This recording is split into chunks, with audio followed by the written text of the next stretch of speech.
Yay, we are live. Good morning, good evening, good afternoon, wherever you're joining me from. You are once again welcome to School of Parenting with Dumebi.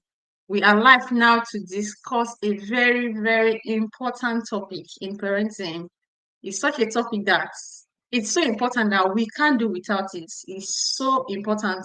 As an intentional parent, the topic we're going to be talking about today is so important that if you're not having open communication with your child, if you're not being intentional with it, honestly, I don't think you're parenting the right way. So today we're going to be looking at open communication, how to have an open conversation with our children, and how to build trust with our children. Because the truth is, a lot of things are happening out there. A lot of our children are falling victims on daily basis. Why? Because they are not communicating with us. Why? Because they are not speaking to us. We are not talking to them. They are not talking to us. You know, someone was sharing with me just recently that a child was sexually abused, and as if that was not enough, they went to test the child, and sadly, the child had HIV. And this molestation, it didn't just start overnight, it didn't just start one day. It took a while before they got to that stage.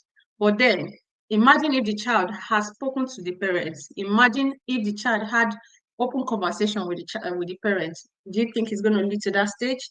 There's so many things. There are cyber bullies. Children go to school. They are being bullied. Friends online everywhere. Yet, parents are not aware of all of this until it gets out of hand. The other day I covered the story of how AI character told a child, to take his own life. And the child eventually did take his own life. Did you think the child just that minute or that day the incident happened? That was the first time he was chatting with the AI? It was over a period of time. And imagine when the child chat started, the child spoke about it. There was a conversation, there was a relationship between the child and the parents. I believe the parents should have known what was going on in the child's life, then have conversation. I'll be able to guide the child accordingly. So, in order for us to avoid all of these things happening to our children, all of these sad stories, because there's a lot of sad stories out there, we're going to be learning how to, because every of these things, it boils down on communication and your child trusting you, Communication is a vital key as for an intentional parent, is a vital key in parenting. So today we're going to be learning how to have those conversations, even those sensitive conversations, those conversations that's like that looks so difficult for us to how to have them, how our children can willingly open up to us, how they can come to us, how we can react. In fact, this live session, it promises to be very impactful. So I believe we all are going to learn one or two things, So get your writing pad, writing pen. I've got my book, I've got my pen as well.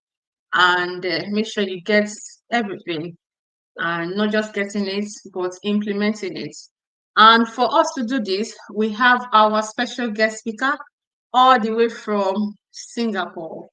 And she is no one but Shivanji. I hope I'm pronouncing it well. Ganhi.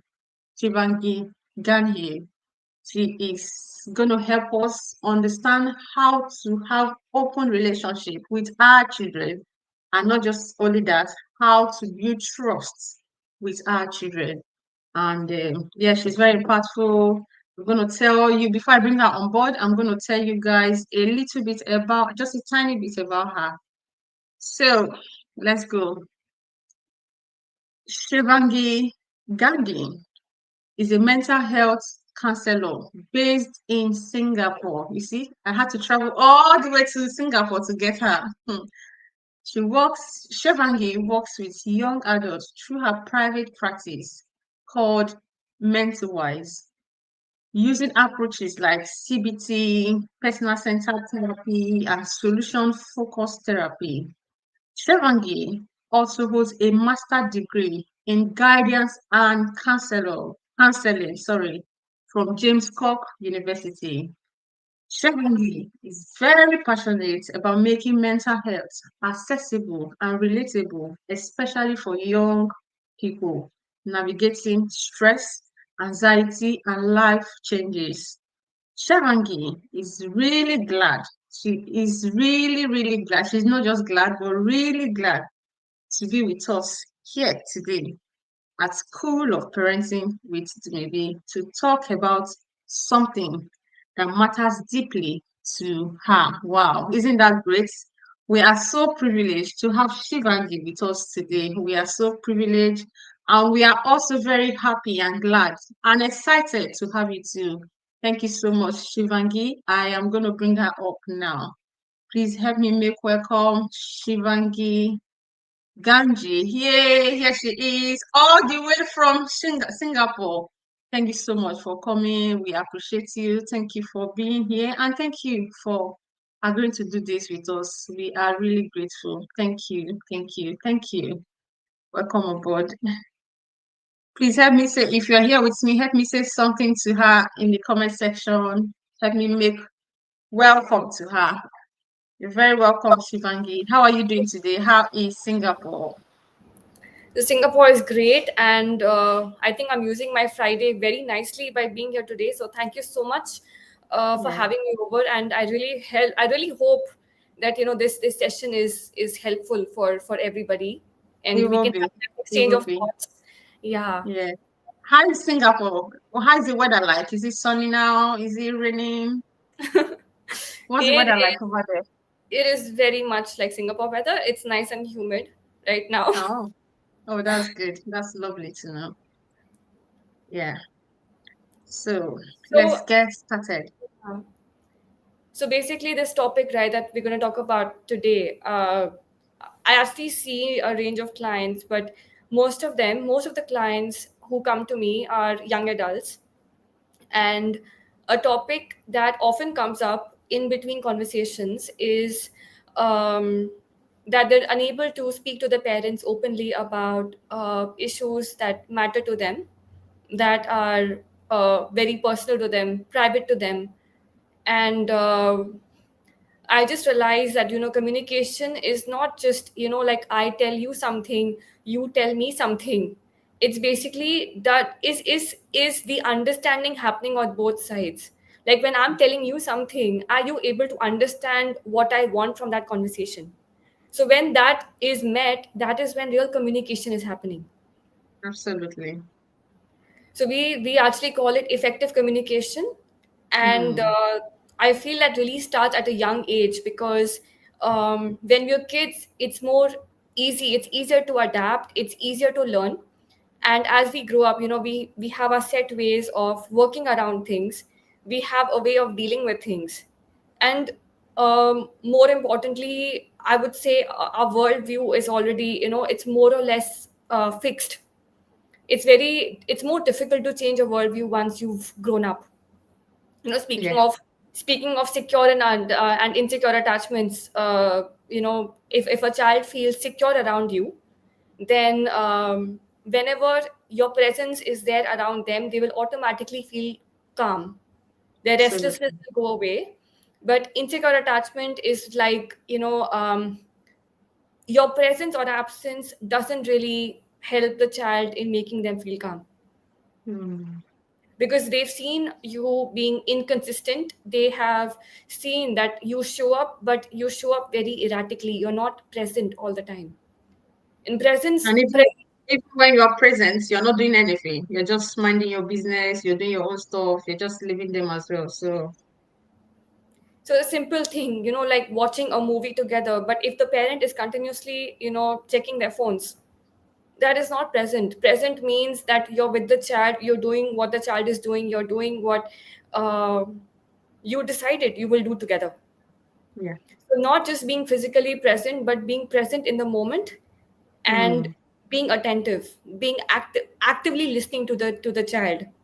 So Hmm. basically creating a safe and judgment free space for your child. It basically, if a child knows that they can trust you, that their feelings are not going to be dismissed, they are not going to feel embarrassed, that Hmm. is when the child will open up to you. And before opening up, every child is going to test waters. Actually, not just a child, even a teenager, if they want to learn to talk to you about, say, something difficult, they will not start with something difficult right on.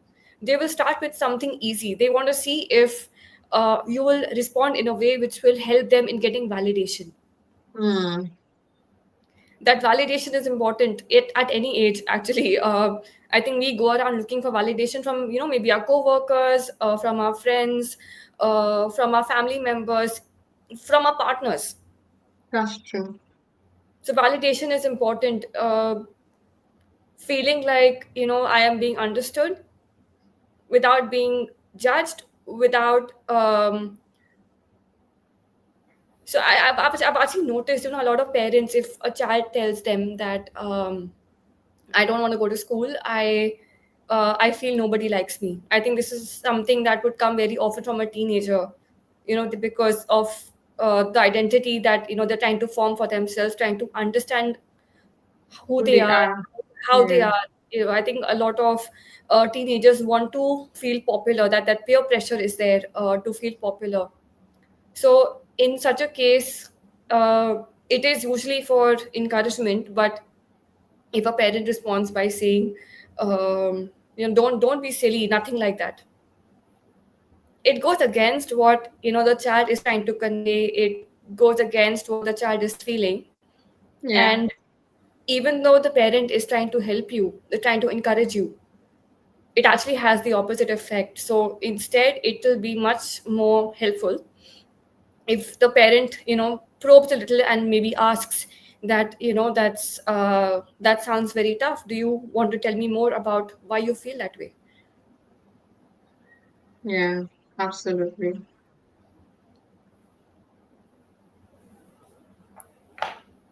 So being fully present with your child, like if your child is trying to talk to you but you're on your phone.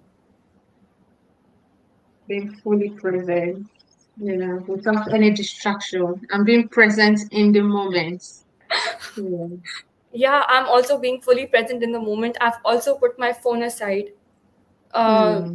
so being fully present, I've seen it has a very profound impact. The 10 minute of conversation that you have with your parent or with anybody, without any phone, without any distraction, when you just listen, and that can actually work much more effectively, as compared to maybe say half an hour or 1 hour of divided attention. Yeah, absolutely. Absolutely.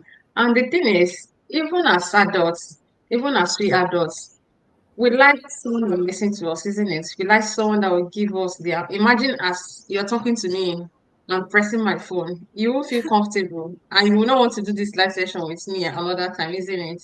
But giving you this full attention, I'm sure next time you will want to. So same thing is applicable to our children. They want us to be fully involved, and also I still get the fact that sometimes life can be very busy. You need to attend to work and all of that, or you have something that is so urgent. There's still a way to do it, isn't it? And your child needs, especially younger ones, they need your immediate. In fact, it's even when you're busy, you're on that phone call, important phone call, or you need to send a quick email to your boss or man, that is when they want to distract you. That's when they want to have a wee.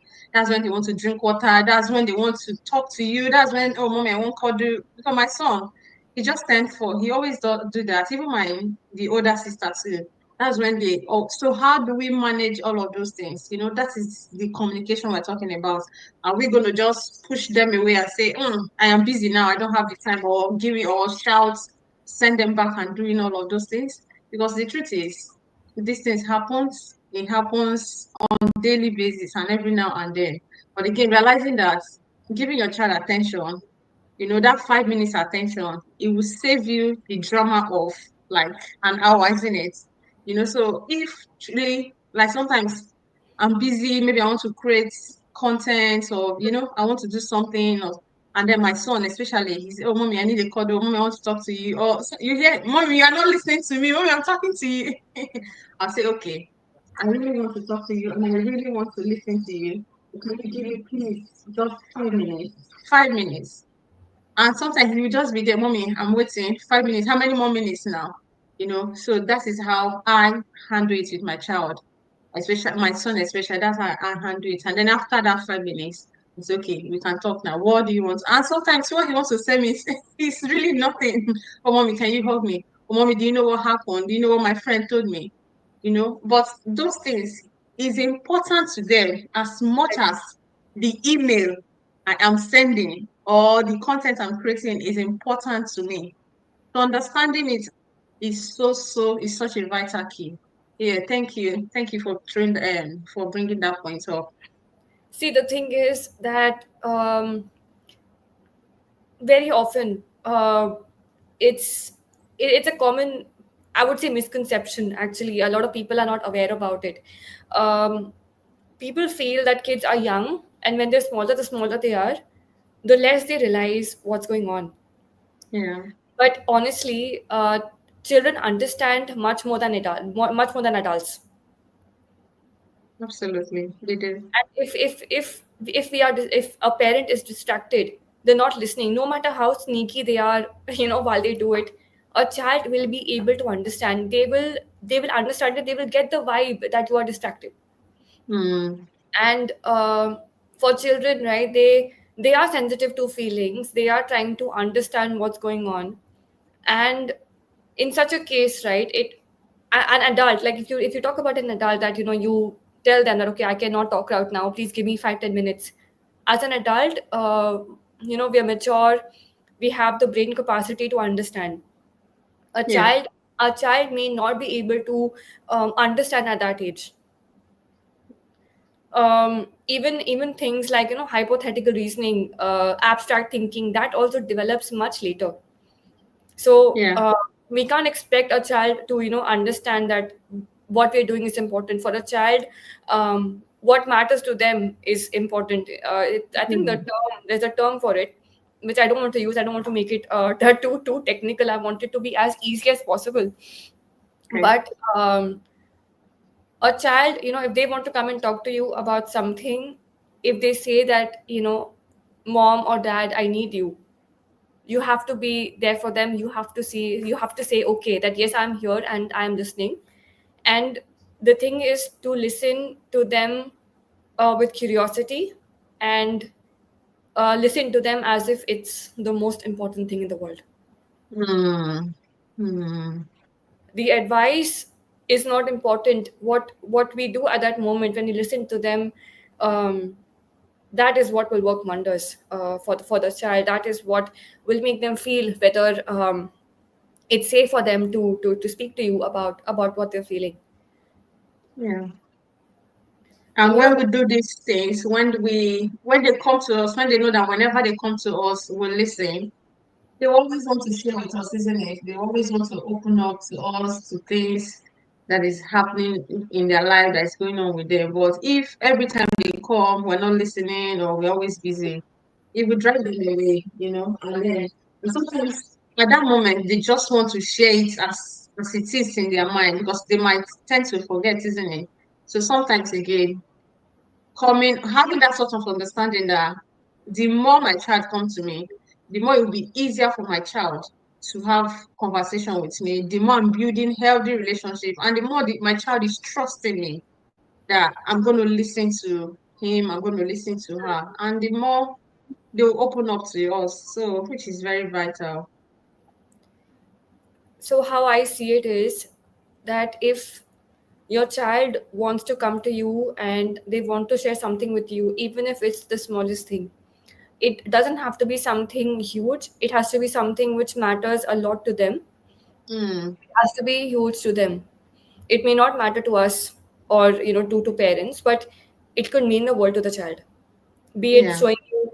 showing you a drawing, be it a new tune that they learned in school during the music classes. It can be anything. But Mm, the fact that it matters to them and they want to share it with you, um, it gives out a nice loud message that they are looking at you as their safe space.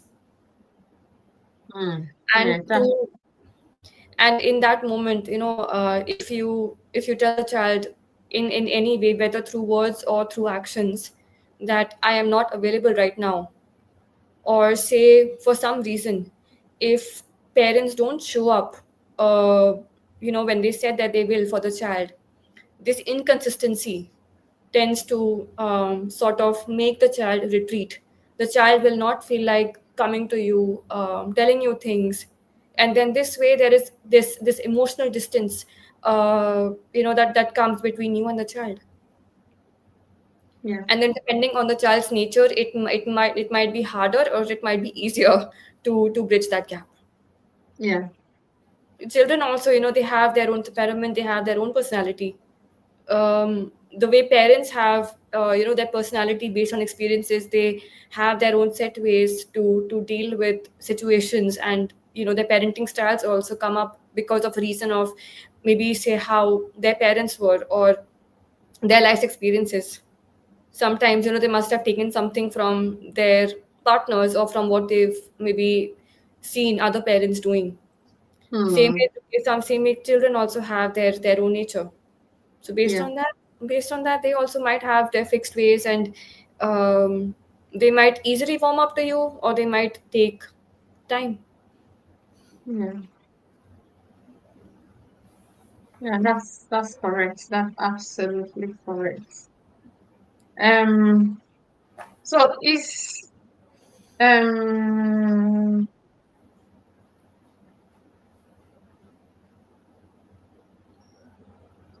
So sometimes again, I was just thinking. Sometimes another thing that makes our children not to listen to us is when maybe when we feel when they see us as imperfect, or Hmm. when they see us as perfect, when we portray to them that we are perfect parents, they are not seeing all of our mistakes, all of our struggles. Like I'm a Hmm. YouTuber. Sometimes I struggle to upload. Like I had two videos I was supposed to upload last week, but for some reason I couldn't upload it. But I shared it with my children, and then even the process of me creating those videos too, I had serious struggles. Hmm. My charger, it was just so much mess happened that day.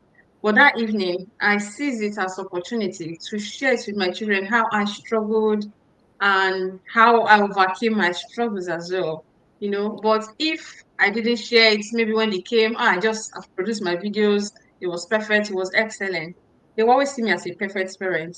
They will see me as a superstar human being. And when they always perceive, oh, mommy is perfect, mommy, when they have their own struggles, maybe with their learning or their chores, they might not have that confidence to come to me, isn't it? Because they might perceive I'm going to judge them.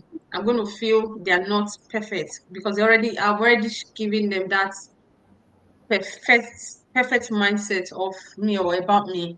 So it's important we always share our struggles with them, share our challenges, share our fears, our worries, because we too, we're not perfect as parents. We make mistakes, we have our downfalls, we still have our moments as well. And always understanding that as a parent, you are bound to make mistakes as long as you're human, as long as you're being intentional in your parenting, you must make mistakes. And mistakes are learning opportunities. Nobody's saying that mistakes are not going to happen. It will happen. And when they happen, what do? We learn from it.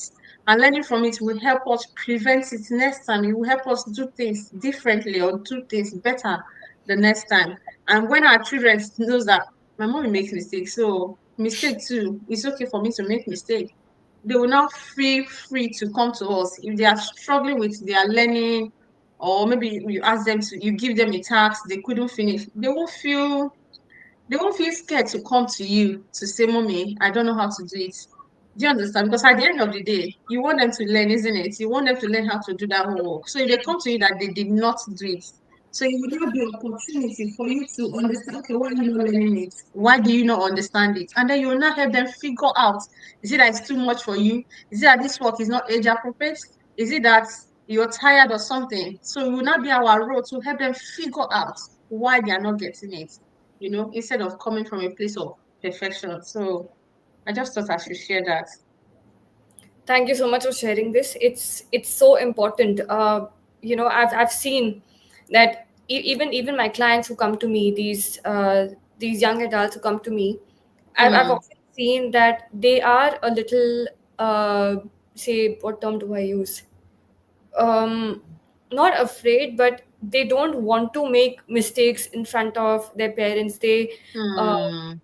they're not comfortable being vulnerable, and I've also often thought it probably stems out of the view that, perfect parent. Honestly, there is nothing such as a perfect parent or a perfect child. Mhm. We are human beings at the end of the day. It is Yeah, perfectly normal to make mistakes. And in fact, absolutely. telling your child about your mistakes, about what you've done, is normal. And then what matters more is how you dealt with the mistake. Mm. Say after a long day, your child wants to come to you and show you something, but instead of being there for them, you snap at them. But after that, if you go to them and you tell them that, just apologize, say, I'm sorry, I've had a long day, but that wasn't your fault. Mm. I'm sorry this happened. So Mm. the fact that you're apologizing is going to make your child feel that, I want to take ownership for my mistakes. I want to apologize for what I've done. And Mm. it's going to make them also realize that apologizing for your mistake, it's a strength, it's not a weakness. And it's Yeah, it's, it is a it's so strength. Yeah. powerful. It's so powerful. It has the potential to sort of damage it does basically repair the damage completely. One simple apology can help, take care of whatever damage has been done. So Yeah. the fact that whatever rupture has been done, it can be repaired. I think it's very powerful for a child to learn that while growing up. Yeah. And the thing is, it's very normal, right? Whatever a parent does, it's very normal for a child to mimic that, to sort of model that, because parents are our very first role models. Mm. We consciously or without knowing also, we tend to learn from them all the time. We actually learn from everybody, but the initial learning is from parents. So Yeah. say, at the dining table, if or during any kind of rules that have been made in the house, it's a parent's responsibility to follow it first, because if parents don't follow it, the child will not follow it. There Absolutely. that consistency is over. The consistency has a break in between. Yeah. It's so important to be consistent, to have these rules that, okay, um you make a mistake, you say sorry. I think that's a very important lesson. But being Mm. consistent with it is also important. If sometime, for maybe a parent is, say, maybe not in a very good mood, and they actually end up saying something to the effect that, it seems to the child that they're defending themselves. That's not the right kind of apology, because it will not have the kind of effect it should have on the child. Consistency is important everywhere, in showing up for your child when you said you will, Mm. in the rules that are there in the house. A simple thing that, say, maybe, no phones after 9:30, or no phones at the dinner table. I'm actually getting reminded of my childhood. I also had this rule in the house that, no one is going to use phones at the dinner table. And it was followed for very long, until, we grew up. My sister and I grew up. It was there. That consistency is very important, and parents have to take the first step, because it's not just about regulating your children, it's also about regulating yourselves. Yeah, that's so true. That's true. And also, I was thinking, where is it? Also, um, like, sometimes again, another thing, like all of this, I covered a story a few months ago where character AI asked a 13 years, either 13 or 14 years old child, so the child apparently fell in love with the AI Hmm. character, and then so they have a conversation, they start talking and all that, and before you know, he asked him to take his life, and that was it. The guy to the little. So the thing is, if the child had opened up earlier, or probably when they started, there was a relationship with the child and the parents. Hmm. There was this open relationship, there was connection. I'm sure the child would, oh, mom, Do you know what happened today? I just saw this character AI, and I think I'm in love with the child, the character AI. And then the mom will be able to guide the child accordingly, isn't it? But because there's no relationship, there's no communication, there's no connection, the child kept it to himself until it was already too late, Hmm. and it cost the child the life. So it's always very important for us to have that. In fact, and then another thing is, when it comes to all this open relationship communication with your child, sometimes our children might not come to us if those topics are sensitive. Like Hmm. imagine a child coming to tell the parents, "Oh, I'm in love," or "I'm having a crush on so person or one of my friend." Or do you Hmm. understand? Some parents might not like, "How dare you? What are you talking about? Is that what?" Because these are sensitive topics, and also even the child might not even have the confidence to say it, because these are not words that are freely spoken Right. in the environment or in the house. Maybe the child has never heard the mom talk about it. The child and the mom or the parents, they've never had conversation around this sensitive topic. So it might be a barrier for the child to be able to have the confidence to come and share. Do you understand? Right. So, like all this sensitive topic, I think it's still important for us as parents to still discuss it with our children. Let's be the first. We should be the first person or first people our children will hear it from. Like there's this power of first tell. Let them hear it from us. And then we should use age appropriate, irrespective of our children's age. Right. Hmm. Yeah, we can use age appropriate to talk to them about it. So that when Hmm. they go out there, they see something similar. Because we have already made it conversation, we've had a conversation with them around it, they will still have that confidence to come and talk to us, to come and share with us. But if we have never shared anything of such, we have never tell a child, a boy taught you, you get pregnant, all of those talk. Hmm. When the child sees otherwise, he's not going to come to you. So Hmm. letting this sensitive topic, sharing it with your child using age appropriate is very important, and starting it on time. So that it will even help the child to be free talking about it with you. So I just thought I should share that one too. Again, this is a very important topic that you've just brought up. Yes, it is very important to talk to your child about things that are going on in the world. Mm, What you just mentioned, that some person fell in love with the AI. This is coming mm, up a lot, and when something comes up a lot, it becomes a trend.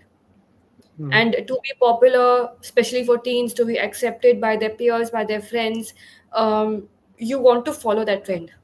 mm, So you, even if you don't want to, it just happens automatically. You fall into the trend.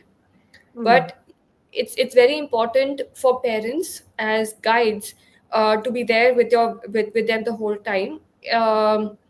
So teenagers especially, they need their parents to be their friend as well as a guide. So they need warmth from their parents as well as some level of authority. mm, Being gentle with your teens, it doesn't mean that you are permissive. Permissive means that you just completely tell them, okay, you do what you want, you have no rules, do what you want. This is not what the teens want. Yes, they want independence, but they want controlled independence. They want some rules as well, because those rules, they set a kind of a structure for the teens to follow. They want structure, but they also want some level of empathy. So yes, telling them about what's going on in an age appropriate manner is important. It is mm, also possible that as parents, your child or your teen will tell you something that is difficult to hear. It might be sensitive, and they might be very vulnerable while telling you that. And in that moment, as a parent, if you don't know what to say, that is also completely fine. mm, In that situation, if the parent just responds by saying that, um, thank you so much for sharing this with me, this sounds very tough, let's sit together and think what we can do about this. So when a parent says, let's sit together and think what we can do, they are basically giving out the message that we are a team, we're in this Yeah. together, and you are not alone. I'm going to help you through this. Mm.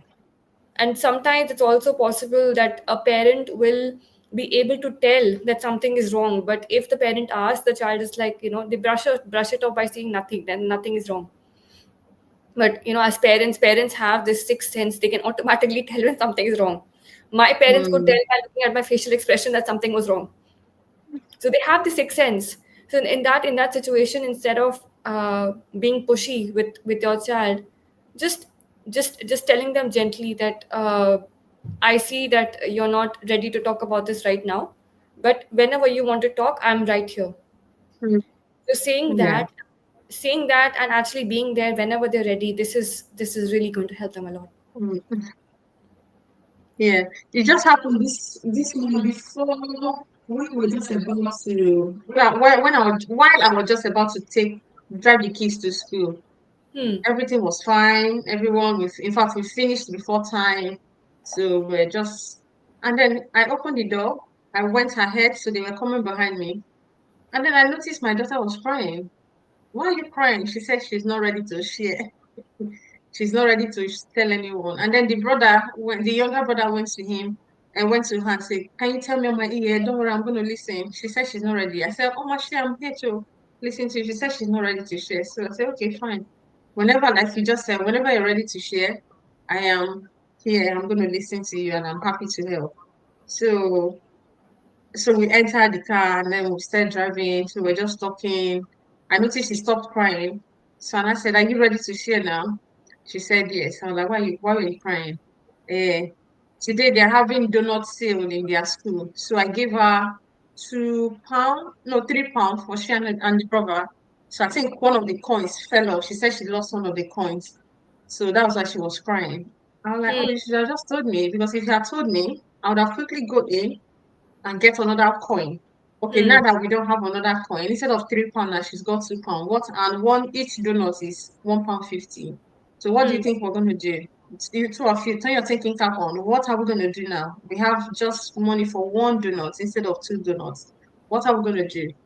And then she said, okay, we can have one and we'll share it. And I said, fine, that's it. And then what next time now? What lesson are you gonna learn next time they give you money? What are you going to do about it? She said, I'll put it in my bank immediately. Because apparently, I remember she was holding the money, she was playing with it. I said, Oma, put this money in your bag so you don't lose it. She didn't listen. And now she lost it. She lost £1. So, which is a very big lesson for her. Hmm. So next time now, she will know what to do next time. When they give her money, she'll know that she will put the money immediately in a safe place. So there's literally nothing to shout about as parents. There's literally nothing to worry about, because once you understand children's behavior and you have the knowledge, you just be able to. Because apparently some parents, they will be irritated with the cry. I didn't touch you, I didn't shout at you, I didn't do anything. We had a good morning, and all of a sudden you said crying. Okay, why are you crying? You're not sharing, you don't want to talk. So what do you want me to do? Hmm. I'll yell at her, I'll raise my voice, but I didn't do that. I said, well, whenever you're ready, I'm here. And she didn't want to share because she was feeling guilty already because Right. of losing the money. Already, remember, I warned her earlier to keep the money. So that is why she didn't want to share. She was already scared of not sharing. She was already feeling bad that she has Right. misplaced the money. So do you see sometimes where we can get into wrong unconsciously if we don't understand how to deal with them? So yeah, you're making so much sense. Thank you. I'm so enjoying this live session. Yeah, So do you I'm think really it's enjoying it you? too. There's so much to learn. Yeah. And share. So you Mm, you mentioned you mentioned about the fact that she was completely all right in the morning, and mm, then suddenly she burst out crying. So, it's very important to know, to understand your child, their personality, how they are, why they're suddenly wired. crying. Yeah. Yeah, because if we think that our child is behaving very politely and they're very cooperative with the school, with their friends, with relatives, but they sort of throw a tantrum only with us. Many parents, they often see it as disrespect, but the honest truth is this: their children, they're still growing up, they're trying to understand their ways, And honestly, when they throw a tantrum, it is their way of communicating, because they don't have words for these big emotions, like frustration, Mm, for being mm, overwhelmed, for being overstimulated. Honestly, mm, it is actually an overload on their nervous system, and they don't mm, know what to do with it. They don't have the words for it, so they end up throwing tantrums. And some will cry. Like my daughter, she will cry, and crying is her own way of expressing. So she just don't want to. She will just cry. Why are you crying? She will not. But when you leave her, then after a while, she'll come to you and tell you why she's crying. In that So it's situation, right, when a tantrum is in the way, like if a child is throwing a tantrum, and if the parent also ends up lashing out or punishing the child for their behavior, this is mm, just going to end up reinforcing the fear, the embarrassment. They will not feel validated, they will not be vulnerable in front of you as a parent again.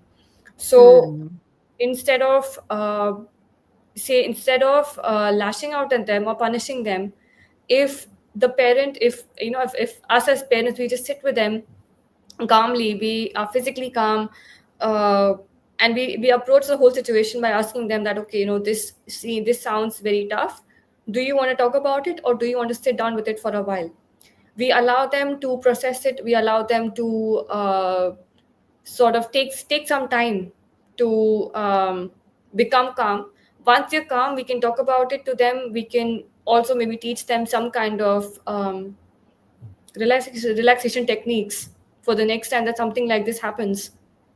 so um, Deep breathing, maybe you can give them something like a stress ball or something, which they can just squeeze like that, or just they can just yeah, squeeze that also. All of these are very helpful techniques, I think, while growing up, especially for teenagers. I think this is something very common. They tend to get angry a lot. I wish this was yeah. something I also knew as a teenager, but I am well past that age. uh yeah, so it's So it's very important to guide mm, them. It's mm, If we also lash out, it's going to have the completely opposite effect. yeah, that's true. So because of our time, should we go through the questions? Are you happy Definitely. to take questions? Yeah. Definitely. Oh, thank you. So I have a couple of questions. Okay. Mm, um, yeah, I hope you guys are still enjoying and you're still following. If you have questions, you can please pop it in the live session so that our guest speaker can help us answer it. But the one I have here, number one says, how do I get my child to open up without feeling I'm too inquisitive? Sometimes our children feel we are too nosy, we just want to know everything going on in their life. So how do we get them to open up to us without them feeling that way? This is a very interesting question. So it's very important to hold back from interrogating them, like without sounding like we're interrogating them. So approaching it with curiosity instead of being critical.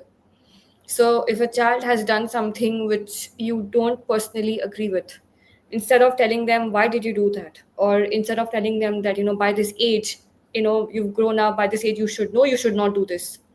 So instead of saying something like this, we just say that, I noticed that you behaved a little differently today. Do you want to tell me what's different? So showing Hmm. them curiosity, showing them that you care, and timing matters a lot. So if you know your child's nature, say for instance, if your child has just woken up and they have a morning routine where they need some time to themselves, say maybe an hour or two. uh, some children are grumpy for a while after they wake up. Sometimes it goes on till adulthood, right? So knowing this is also very helpful. The timing, if you talk to a child like this, they've just woken up, they're not in the mood to talk, you discuss something so serious with them, it's not going to have the right effect. Hmm. They will not respond to you the way they would when they're calm. So Hmm. timing matters a lot. Asking them at a time when, say, maybe you both are listening to music together, or you're doing something, some fun activity which is relaxing. Thank you. Thank you for that. And the next is my child only gives one word answers.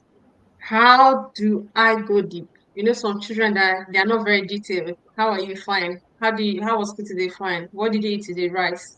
So how do you get your children to like have proper conversations with you as parents? See, the thing is, again, this is again about, being consistent. Um, Firstly, I think it's very important to talk about topics they care about. Um, if you talk to a child about something they care, something they like, it Mm, is it is going to be much easier for them to talk to you. Not mm. something like how was school, because first of all, I don't think a child wants to talk about school. It's not one of the Especially most. when they are tired. When you imagine picking a child up from school and the next thing, how was school? What did you do today? They're not No, gonna answer you. again, not just that, maybe the child is in a very good mood, they've come back after playing their favorite sport, and the parent asks that, how was school today. That's completely going to get them out of that good mood. So I think Yeah, school is not something they want to talk about, not until they're yeah. done with school. So, and then this is also very broad question, so asking them something specific, like, what's something interesting that happened today. Mm, More specific, it brings down the topic to something specific. And then, yes, it is possible they will give short answers for a while, maybe not just at that point, but for the next few times they might give short answers. Accept those short answers, there's nothing wrong with it. Your child is responding to you. I think that's also a very important thing. um, yeah, don't push them. I think pushing will backfire. So accept those short mm. answers, continue with asking them consistently in different ways about what's going on in their lives, and be curious, not critical. And yeah, I think with time this will help with opening up. So being specific, being curious, and then the time, understanding the timing, and also understanding your child too. You know, some children are more outspoken than the other. So Definitely. understanding maybe your child is a quiet child, so you might not expect too much, but okay, understanding the timing. Yeah, I think thank you so much. if it's a child who likes to talk a lot, who's generally more active, who gets comfortable more fast, if they are asked something broad, something general, they are more likely to give you a 3 4 maybe 5 line answer to that. But Yeah, a child who is not very comfortable, maybe a shy introverted child, they will still timing. use they will still use 2 or 3 words maximum. They will not go Yeah, beyond that. yeah, It's, I think for a child, it's more difficult to um, maybe understand what all to say. A simple, there's this very common question which is asked, tell me something about yourself. It's a very broad question. yeah. Because you don't know where to start from. Is it your name? Is it your where you're from? Is it your career history? For certain children, it's, their roots are also very confused. They have lived in several countries, several places, different environments. It's very difficult for them to say what's in their mind. It can be very vast. So asking these specific questions can actually open room for proper conversations. Oh, that's good. That's great. Thank you so much for that. And then also the next I have here is how, okay, what if I don't know what to say when my child shares some difficult or sensitive things to me? What do I do? I don't know what to say. I don't have an answer to it. What will I do? Again, before parents, we are human beings. We Yeah. don't need to have all the answers. you know Hmm. we're we're humans, we're parents, we're not Google. Google also may not have all the answers. You never know, we never tried it. But as parents, as humans, we can't have all the answers, and that's okay. Hmm. Letting your child know that, I don't have an answer to this at this point, but I'm very glad you shared this with me. Hmm. Saying this in a calm tone, really meaning it, and having a calm presence for your child matters more than having that perfect answer. Maybe they're not even looking for an answer, maybe they're just looking to tell you. They probably just want to feel vulnerable at that time. And also you can tell your child to, oh, can we talk about it later? Because it's not emergency. It's not a life and death issue. So if it's not emergency, you can always tell your child. or can we talk about it later? And then that will give you time to think about it and have a better words to talk. Or if you still don't feel comfortable, or you still don't have an answer to it, you can get someone else. It's a trusted adult, a professional, something that can help you talk to That's your child as yeah, well. So it doesn't have to be you all the time, depending on what the question or the exactly. conversation is. Yes. That's also So, very that's also a very important point that you raised. Um, hmm. Normalize seeking help. Yes, So yes. And you can't know it all. Yeah, whether it is somebody, whether it's the parent or parents in the house, maybe it could be an older sibling, like maybe an older cousin or something, who's maybe you're a child, you're probably in primary school, your cousin might be a teenager. So that extra experience also matters. Any experience matters, to be very honest. Children sometimes feel if they talk to their friends, their friends are the same age, going through the same pressures in life, they will be in a better position to help. But honestly, the amount of experience for the child and their friend is the same. So they will not be able to help in a way which is actually going to be beneficial, because it's not, they don't have loads of experience. Somebody older can only help because they have that extra experience on dealing with life. hmm. So yes, normalize seeking help, whether it's a professional, but it could be a school teacher if it's a problem which is going on in school with, say, a classmate or something. Talking to a school counselor. I think a lot of schools these days have counselors and educators, special educators. So approaching somebody in school, or any other professional, or anyone they're comfortable with, seeking help, Yeah, normalizing that is very important. yeah, very, very. Thank you so much for that. And then the next is it okay to talk to my child about my own struggles? Is That it okay is to share our struggles, our challenges, our fears, worries to our own children? That is very very important, because when uh, when children observe their parents talking to them about the difficult times that they've had, and the way they've dealt with those difficult times, it is going to help the child understand, firstly, it is okay to be vulnerable, it's okay to make mistakes. And the second thing is, they will learn how to share those difficult feelings. Yeah, In a way, parents are going to normalize talking about difficult things. And the third thing that they will learn is that, no matter what happens, the difficult times, they pass. That is the beauty of difficult times. They pass, they don't last for forever. mm, So knowing that it's just a phase, it will pass. I think as kids, or if sometimes, if you're going through something very big, which is affecting us a lot, most probably negatively, we tend to take that to heart. We tend to think, sometimes, it's a feeling that I'm trapped. So knowing in your mind that, this is going to pass, it's a very powerful feeling. Gives you the energy to get that, you will get out of it. yeah, yeah. And also, I'm just thinking, also talking to your child or letting them know your struggles or your worries, your fears. I still feel there are some personal things, maybe like say maybe you have issues with your partner, your husband or something, like maybe sensitive things, Mm, all of those things. I feel you don't really you might not necessarily have to share like all those sensitive or something you're not very comfortable with.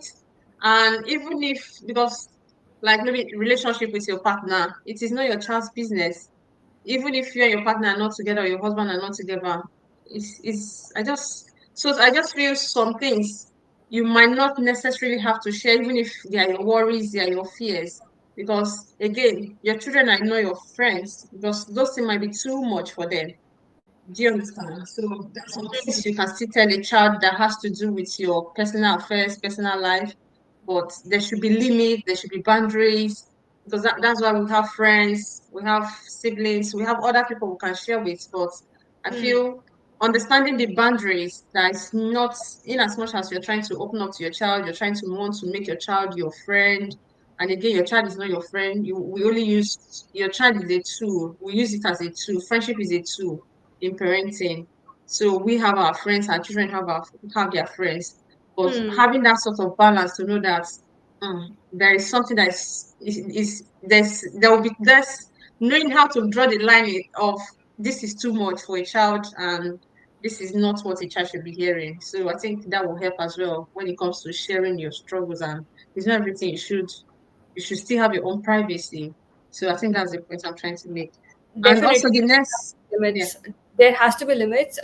yes, Even when a parent goes for self disclosure, there has to be a limit on how much you share, mm, because mm, it's true. Your child, they're still very young. They might not have the yes, level of maturity to understand, to comprehend whatever is going on, absolutely, and in that condition, if they're not in the state to understand, it might get too much for them. It's an absolutely, unnecessary load, maybe that leads to more of maybe more tantrums instead yeah. of calming them down. Mm, thank you. So the next is, how do I talk to my teenager without them without them rolling their eyes? Teenagers, they can be raising a teenage child can be very funny without them being disrespectful, rolling their eyes, and giving you those funny attitudes, walking out on you, slamming the door at you, talking to them and they're pressing their phone. And how do you overcome all of those things as a parent? Okay, it's okay. There are a couple of things I can add in this. So when we talk to teenagers, they are not children and they're not adults. There's somewhere in between. So it's very important to avoid lectures. We cannot lecture them. It's going to backfire like anything. So don't I ever like the lecture. word back. Okay. Don't ever I lecture like a the word. teenager. I think it's more important to use statements, the I statements, to make it more personal, to make it more relatable. Mm, Say if a teenager is mm, coming back late in the night, say I was worried that I didn't hear from you. And yes, while you do that, the teenager might still be on their phones. So something else that I want to talk about over here is how to approach a child when they're using their phones all the time. If you're concerned about that, I think it's a growing concern for many parents, that their children are spending too much time on their phones. They don't know what kind of content they're getting access to. So yes, it is important to respect their independence, but it has to be within limits. And if those rules are made together with the teenager, it's more likely that they will take responsibility for the rules that have been made. So let's say maybe some house rules in the family, like I mentioned before, no phones on the dining table. Um, no phones, during this time. It's important because it sets some boundaries for them. Boundaries are what makes them feel more in control of their life. I have seen a few clients, who used to get very anxious when there was even the slightest change in their plans. See, if plans with their friends, even the slightest change would get them anxious. So there are these situations. It can be taken to adulthood if it's not taken care of during the time that they're growing up. So during this age of technology, instead of putting bans on screen time, which I think a lot of us anyway do to save ourselves from um, negative content mostly. It's very important to understand that just because we're losing out on information, it's not a loss. We're protecting mm, our mental health. We're protecting our mental peace, because a lot of people talk about FOMO, fear of missing out. mm, Sometimes if you miss out, I think it's good, because if you find out that there was a party with all the popular kids that you missed out on, you will feel very bad that you were not invited. Sometimes ignorance is bliss, in the real sense. So you've given your child a phone. It's a very big responsibility, so we need to teach them how to be responsible. That line from Spider-Man: with great power comes great responsibility. So we need to make them responsible. We need to tell them that, okay, ask them about the kind of apps they use on their phones. Maybe ask them casually what kind of apps are being used these days, what's popular. If you want Hmm. to upload something as a parent, ask them, what kind of post can I upload? Make them a part of Hmm. it. Maybe try to understand, their favorite game, their favorite character, what kind of content they have access to. This is something that the teenagers are going to be interested in talking to you about. So talking to them about something they care about, I think that is one way to make them open up, and respecting their boundaries. It's a combination. Yeah, it's a combination basically. Yeah. Thank you so much for that. And also, why does my child talk more to their friends? Why would my child prefer to talk more to their friends than talk to me, the parents? Because many children does that. You see their friends, they will tell their friends a lot, but their parents, they won't say anything to their parents. So why does that happen, and how can parents how can they overcome that challenge? um so children tend to learn from parents, they tend to learn from schools and from their friends. Like there are these three agents of socialization, as we call it. There are these three different areas that children can basically pick up behaviors from. And when children start going to school, they talk to their friends, they sort of learn that, okay, certain things are not supposed to be discussed with parents. It's it's not normal to discuss with your parents about certain things, because parents are seen as a form of authority. They are not our friends. Unfortunately, that is what goes. Even though parents can be friends, and it is important for parents also to establish that even when I say no to you, it is for your betterment. It is for you. I am on your side. So the reason that children prefer to talk to their friends could also be because they feel safe talking to their peers. Peers are the same age as them, they are going through the same experiences. And this common line that, our parents are much older, they're from a different generation, they will not understand. It's a very Hmm. common line that we've all said to our parents at some point, that, you will not understand. Hmm. It's just that, okay, times have changed, but the experiences are more or less the same. We experience it differently. Our parents would experience the same thing differently, but Yeah. situation would be similar. Hmm. But the fact that your peers are the same age as you brings familiarity, and that is why they talk more to their friends. That's what I feel is the case. So it's not, parents don't have to feel competitive, or take this personally. Just being there for them emotionally, checking up on them, being consistent. I think these are Hmm. the key words. I think I've said it a number of times in this session. But showing up and emotionally being there will help parents form this bond with their children, where children will automatically come and start telling them what they're going through. Hmm. Yeah. And also understanding that, a lot of parents too feel my children are my best friends. My children tells me everything. The truth is, your children cannot tell you everything. It's important we have that understanding. They can, even as human beings, safe, you can't tell your friends everything. I think it's just natural. Sometimes it's not because you don't love them, or sometimes you might not even remember. Sometimes it's not, you still have your own personal privacy and all that. So your child cannot tell you, no matter how close you are to your child cannot tell you everything that is going on. And this does not mean they don't like you or they don't love you or anything. I think it's just normal because liking it to your own friends.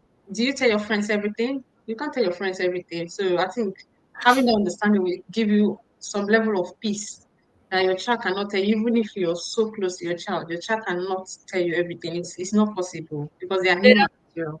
there are some things which are going to stay with us, whether it's conscious or whatever. There are some things which will only be with you. So Hmm. parents who sometimes feel that it's not fair that we are parents, we are the closest point of contact. Some parents do feel bad. It's normal to feel bad. But maybe in these cases, parents can feel a little relieved, in knowing that their friends will never know the true story either.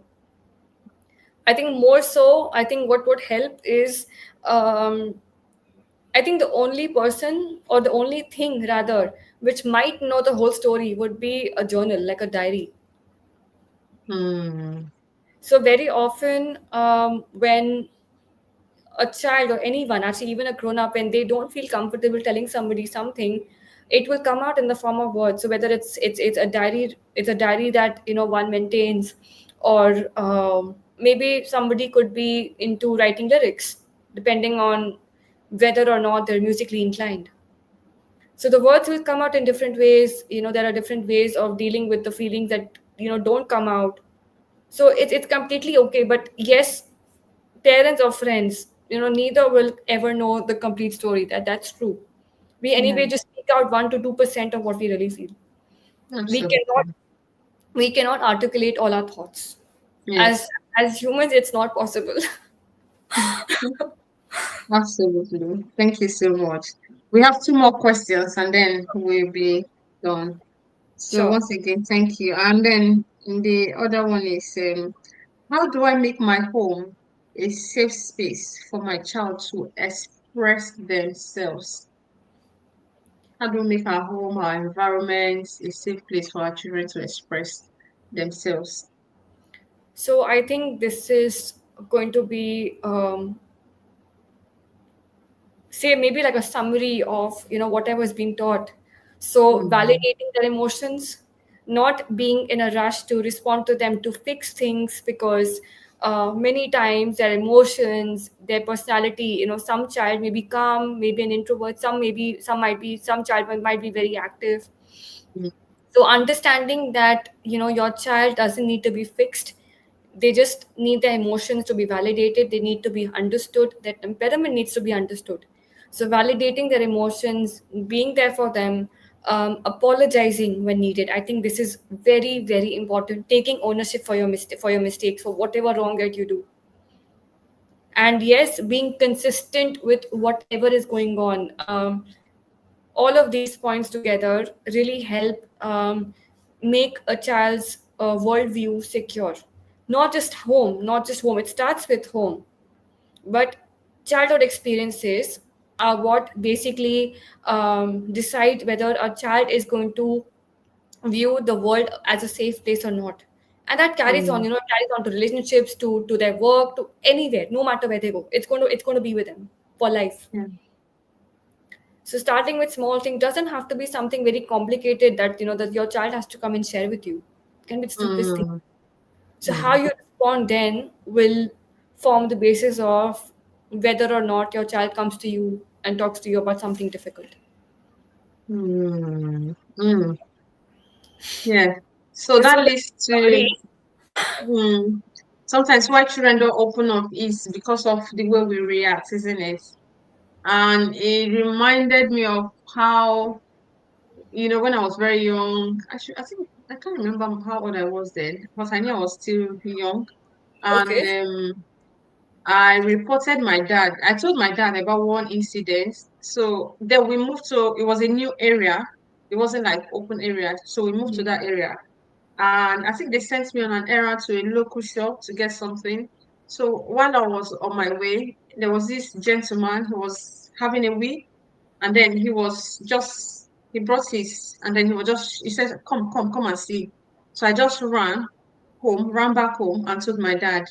And my dad immediately called the police and they arrested him and they took me to hospital and my dad took the man to court from prison. They took him to court, they charged him to court, so it was a big issue.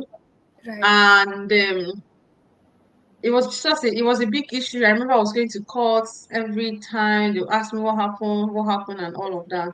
So until the man started sending communities, neighborhood relations, that Mm. it was a mistake, it was just being childish and all of that. So that was when my father withdrew the case.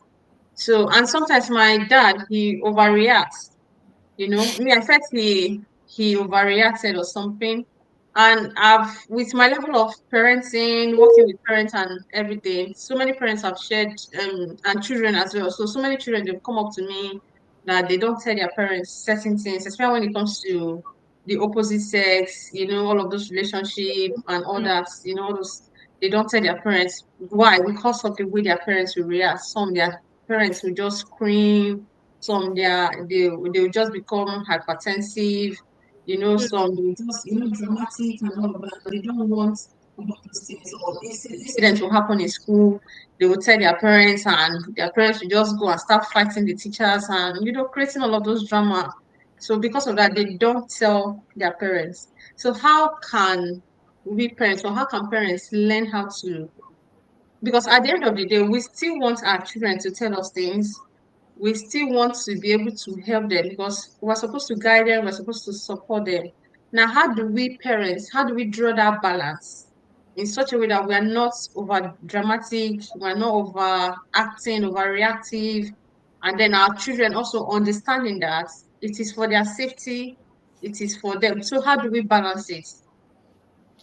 See, another point that I thought of while you were talking about this is um, a reason why children don't feel safe telling their parents certain things is also because they fear that it might reach somebody else. Like if um, a child is coming and telling their parents something, they only want that conversation to be between the child and the parent. They don't want it to reach somebody else.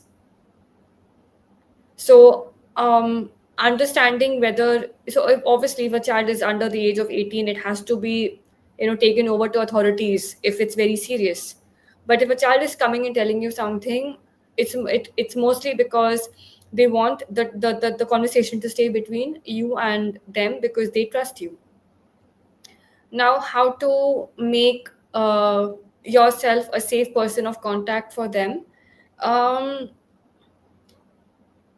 Many times when parents behave in a certain way, when they tend to get overly worried, overly stressed or anxious for their child, sometimes it is because of what they experienced as a child with their parents. Sometimes whatever is going on with them, the way they behave with their children, is a reflection of what happened with them. It's an echo of what they went through when they were kids. Mm, Usually what happens in this situation would be that either say for example, if a child did not get the kind of love that they wanted from the child, sorry, from their parents, they could either dismiss their child's feelings or ignore the child, which is something that they received as well from their parents. Or it could also happen the other way, that okay, they tend to overcompensate for the love that they did not get, and they might actually become permissive parents. So like I said earlier, permissive parenting would mean that you ignore all the rules because you don't want to upset your child. yeah. If a child has a tantrum that, I don't want to brush, I don't feel like brushing today, you know gentle parenting would say that I understand that you're upset because of something, but we still need to brush our teeth. So Mm, you're giving them the warmth, you're validating their feelings, but you're also sticking to the rules. You're showing some consistency in the rules that have been set. Permissive mm, parenting would say that okay, skip brushing today. I don't want to upset you. So children want that consistency. They want the confidentiality to be there. But when parents sort of uh, um, behave in a manner which is a little too over, like they're over dramatic, they're over stressed, they're overly stressed with what's going on with their child, if they're too affected, it could be because the inner child maybe needs some kind of healing. So before parents react or before a response comes out, it is important to pause and reflect and think that, am I doing this for my child? Is it in response to what my child just did, or is this because of my past? Awareness is the very first step to basically changing yourself. It's the first step towards change. So being self-aware and then joining a community with like-minded people to learn more about how you can help yourself and your child, because in this situation, when that same child grows up and becomes a parent, let's just say that they got another chance at parenting, they can fix what was maybe done wrong to them as a child. So why waste that chance? And also, I think sometimes again we should, like you mentioned earlier, every child is not the same. No. Okay, before, yeah, every child is not the same. So some children will be happy that their parents are like defending them, they're going to fight for them, even with all of those drama. Some children are going to be, yes, that's my parents, and all that. Why some children, they don't like all of those dramas. It will be too much for them. They don't like it. And also, we parents too, instead of being over dramatic, and can we not have like conversation with the child, let the child know this is why I am going to your school, this is why I'm going to speak to your teacher, or better still, sit your child that, okay, this has happened, what do we do? Brainstorm on finding solutions. Okay, this, how do we handle this? And then when you come up with, okay, or let your child know why you need to speak to the teacher. You're not speaking to your teacher because you're going to fight the teacher. You're not going there because you're going to insult the teacher. No, you're going there to have a conversation. Same way you're having conversation with me, I'm going there to have a conversation with your child to find out what happened and how we can prevent it. So we're not, do you understand? So I feel having that sort of a conversation and then letting your child understand the why behind it. Because the truth is, if you as a parent, if you don't go have a conversation to find out and then put an end to it, the situation is gonna happen again, and it will keep occurring, and it will not just occur to your child, it will still happen to other children. And because we don't want that to happen again, so it's important as a parent, you go to just find out and then put solution or find solution to it. So your child understanding that, we now know that, oh, my mom is not going there to create saying, my mom is not going there to be dramatic. She's going there to have conversation. And then we parents as well, because I've heard parents, I'm going to go there, especially I'm going to tell them that I'm an African parent, I'm going there to let them, how dare them and all of that. We don't need all of those things. Even if the teacher did wrong, we know we've seen so many cases where the teachers too, they overdo things, but it's still not it's still not a good parenting approach to go there and start acting dramas. That is what we know better as an intentional parent. You know better, and because you know better, you should do better. You have the knowledge, so all you need to do is go and have conversation. You're not going there to just act drama, creating scenes and all that. When you do all those things, when you're embarrassing your child, and secondly, you're not going to be there with your child. You do all of those things and you go back. It is your child that the next day that will still go to school. It's your child that will still be going to school every day that will be facing it. So you'll not be there again. Do you understand? So, and then you put your child in a very tight corner, which you don't want. So most of the time, that's why children, they say, don't go. So, but it's important for us to know better and act maturely and respectfully instead of just doing all of those dramas. So, yeah, that's what I Additionally, feel. actually, the whole situation of a parent coming and fighting the teacher will be interesting only once or twice, maybe thrice. After that, they will lose the thrill and they will start getting embarrassed. So also, as children grow up, they become teens. It's important. I think I mentioned earlier. It's important to respect their independence, but also set rules. So instead of going and fighting for them, it's important to let them deal with the situation on their own, because they need to learn how to deal with the situations. As parents, parents will not be with them the entire life to solve their problems for them. So they need to experience certain failures, certain difficult moments, and they need to learn how to get out of it. As parents, we can guide them, we can support them, we can let them know that yes, I am here with you while you deal with this. But you are with them, but you're in the background, you're not in the foreground, they're in the foreground. They it's their struggle, they learn to deal with it, and that's how they thrive, when they know that there is somebody with them who is going to take care of them if they fall. Yeah. That is when they will thrive. Okay. So thank you so much for that. And the very last one is for a parent.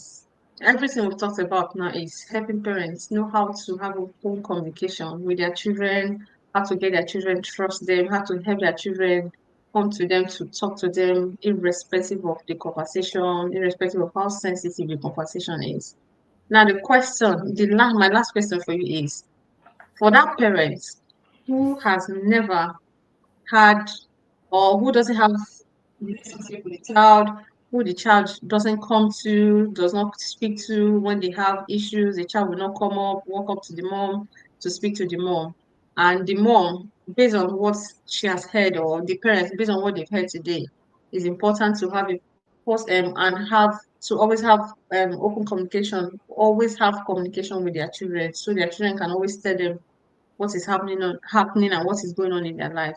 Now the question now for that parent, the question the parent is asking is, I have never built a relationship, I didn't know how. So is there hope for me? Is there hope for me? Can I rebuild what was not there or what was broken? Can I rebuild it? Can I start having a relation? Is there hope? And if there's hope, what do I do? What is the starting point? Yes. That's the very last question. And then we'll call it a day. Well, it is definitely possible to rebuild what once was there. Like I mentioned, any kind of damage can be repaired. That's the Mm. good news. It might take time based on the child's personality and the history of what the child and parent have been through together. But Mm. small, consistent check-ins, being there with the child, listening to them, whenever they share anything with them. I think all these small efforts will go a long way. This is what will eventually help. So having shared moments, whether it's being with the child during the car rides, there will be times when that parent and the child will be alone together in the car. They're driving from somewhere, so listening to some favorite music, asking them about what has been happening in their lives lately, what kind of music they like, what kind of games they've been playing, connecting with them over time, and checking in on them. All of these small check-ins what will help to rebuild the connection. Wow, thank you so much. Thank you so much for answering all of those questions. I have enjoyed this live session and I have learned a lot. And I believe you watching me, you have learned something. So thank you so much, Shivanji, for this live session. Thank you for doing it. Thank you for your time. And thank you for flying all the way to Singapore down here. We are very, very grateful. We appreciate you. Thank you so much for doing this with us. We Thank you so much appreciate for you. having me. Yeah, Thank you so much for having me as well. It was a wonderful session. I really enjoyed, and I indeed. just I just want to finish off with one little message to whoever is viewing this right now. Okay. Uh, there is nothing as a perfect child. There are no perfect parents, but yes, Hmm. certainly along the way there can be many beautiful and perfect moments. Hmm. Wow. No perfect parents, no perfect child. But there's always beautiful along the way. There's beautiful. Wonderful. Thank you so much. That's Thank you. powerful. Thank you. Thank you so much. Thank And you. yeah. So I hope to see you again soon, isn't it? Definitely. Yeah. Would be Oh, happy thank you to be so. back. Thank you so Yeah. much. You're very welcome. Thank you. Thank We'll see you. you again. Yeah. Thank you. Bye for now. Yeah. Yeah. So thank you all for joining this live session. I appreciate your time. And for those of you that will catch replay, thank you. And this is not just about learning. We have talked about how to build communication, healthy communication with our children, and how to get our children to open up to us without healthy relationship. Without connection, your children cannot open up to you. As our guest speaker Shivanji has rightly said, there's nothing like perfection. There's nothing like expecting perfection with your child. None of us are not perfect. The children too are not perfect. None of us are perfect. So learning from our mistakes is allowed. And a lot have been said today. So it is not just about hearing, but doing the work, putting in the action. And there's also hope for you parents that have lost relationship or that have never had relationship with your child. As you said, there's hope for you with consistency, gradually putting in the work, connecting with your child, using the things your child likes on daily basis, to build that relationship over time. It will be built. So I hope it will go a long way. So thank you all for joining, and we'll do this again soon. So we'll call it a day now. Thank you. Bye, everyone.